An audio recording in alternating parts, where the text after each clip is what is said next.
Hello, I'm Senate Minority Leader Eric Kearney of Cincinnati. Welcome to Ohio in Focus.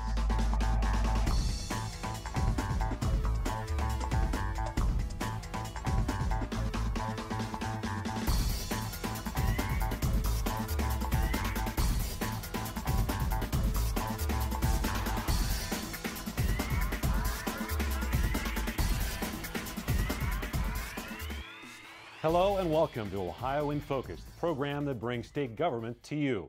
I'm your host, Mike Rowe. Today we are pleased to have as our guest Senate Minority Leader Eric Kearney. He's here to give us an update on what's happening in the Ohio Senate. Welcome, Senator.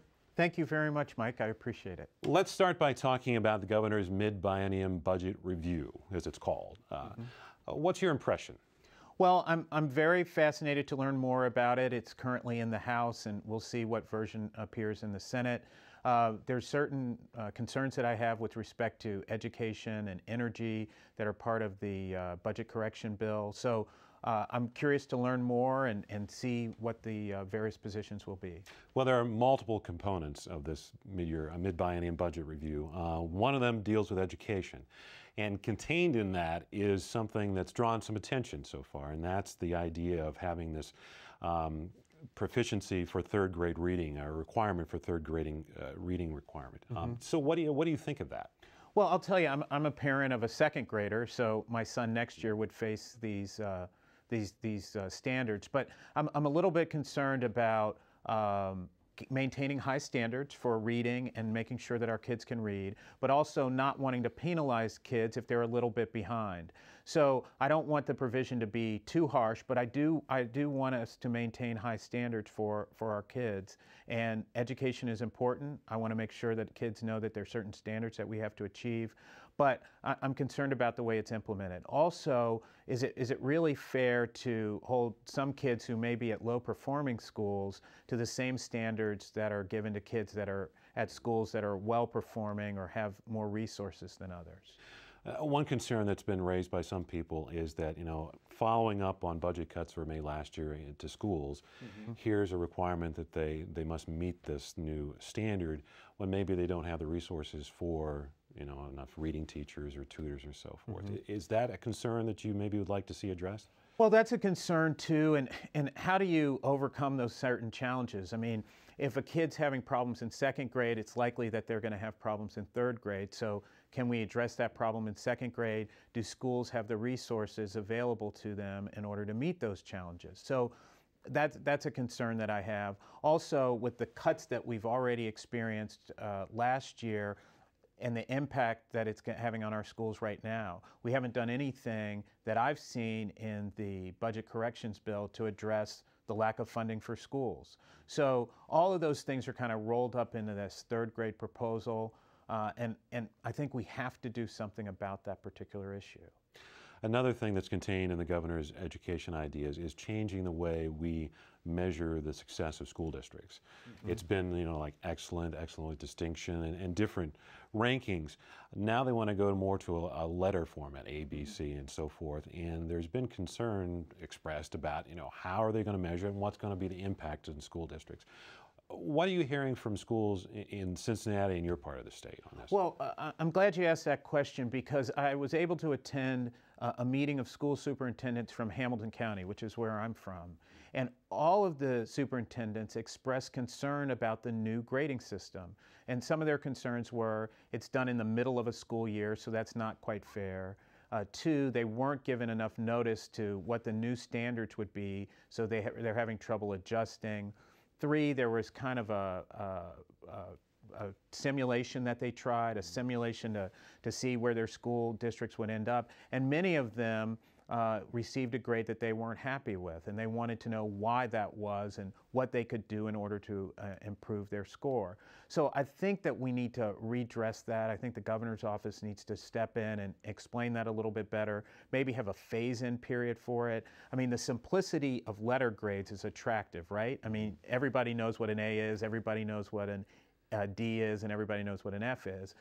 There is some uncertainty about continuous improvement and excellent with distinction, but you've got to give some phase-in time for these school districts to understand what's going on.